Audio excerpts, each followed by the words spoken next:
Item ಯಾವುದೇ ಇರಲಿ try ಮಾಡಿ ಆಚಿ ಚಿಕನ್ ಮಸಾಲಾ. ಕೆಲವರು ಹೇಗೆ ಅಪಾಯಕ್ಕೆ ಆಹ್ವಾನ ಕೊಟ್ಕೊಳ್ತಾರೆ ಅನ್ನೋದಕ್ಕೆ ಈ ಸ್ಟೋರಿ ನಿದರ್ಶನ.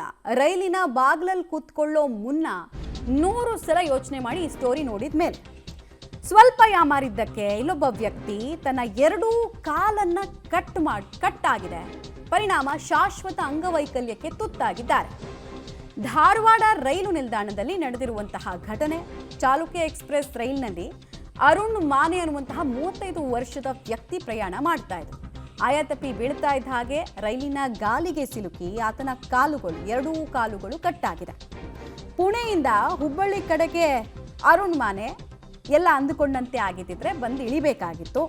ಬಟ್ ಧಾರವಾಡ ಜಿಲ್ಲಾಸ್ಪತ್ರೆಯಲ್ಲಿ ಈಗ ಚಿಕಿತ್ಸೆಯನ್ನ ಕೊಡಲಾಗ್ತಾ ಇದೆ. ಕಾಲ್ ಕಟ್ಟಾಗಿರುವಂತಹ ಭಯಾನಕ ಆಕ್ಸಿಡೆಂಟ್ ಆಗಿರೋದು ಚಾಲುಕ್ಯ ಎಕ್ಸ್ಪ್ರೆಸ್ ರೈಲ್ನಲ್ಲಿ ಪ್ರಯಾಣ ಮಾಡ್ತಿದ್ದಾಗ. ಡೀಟೇಲ್ಸ್ ಕೊಡ್ತಾರೆ ಜಾವೇದ್. ಹೇಗಾಗಿದ್ದು ಇದು ಆಕ್ಸಿಡೆಂಟು? ಅಂದರೆ ಅವರು ಸುಮ್ಮನೆ ರೀಲ್ಸ್ ಮಾಡೋಕ್ಕೋ ಅಥವಾ ಫೋನ್ ಯೂಸ್ ಮಾಡ್ತಾ ನಿಂತಿದ್ದೋ ಅಥವಾ ಸೀಟ್ ಸಿಗಲಿಲ್ಲ ಅನ್ನೋ ಕಾರಣಕ್ಕೆ ಕೆಲವೊಂದು ಸಲ ಜನರಲ್ ಬೋಗಿನಲ್ಲಿ ನಾವು ನೋಡಿರ್ತೀವಿ, ಫುಟ್ಬೋರ್ಡ್ ಹತ್ರ ಎಲ್ಲ ನಿಂತ್ಕೊಂಡು ಪ್ರಯಾಣ ಮಾಡ್ತಿರ್ತಾರೆ. ಡೆಡ್ಲಿಯೆಸ್ಟ್ ಆಕ್ಸಿಡೆಂಟ್ ಆಗೋದಕ್ಕೆ ಅದೇ ಕಾರಣಗಳಾಗಿರುತ್ತೆ. ಈ ಕೇಸ್ನಲ್ಲಿ ಏನಾಗಿರೋದು? ಆರೋಗ್ಯ ಸ್ಥಿತಿ ಹೇಗಿದೆ ಗಾಯಾಳುದು?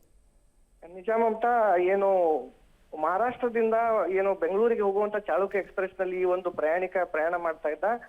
ಧಾರವಾಡ ರೈಲು ನಿಲ್ದಾಣ ಏನಂತಿದ್ರೆ ಸಮೀಪ ಬಂದಾಗ ಈ ಒಂದು ಪ್ರಯಾಣಿಕ ರೈಲಿನ ಏನಂತಿದ್ರೆ ಬಾಗಿಲಿನಲ್ಲಿ ಕೂತಿದ್ದ ಅನ್ನುವಂತ ಮಾಹಿತಿಯನ್ನ ಸ್ಥಳೀಯರು ಹೇಳ್ತಾ ಇದ್ದಾರೆ.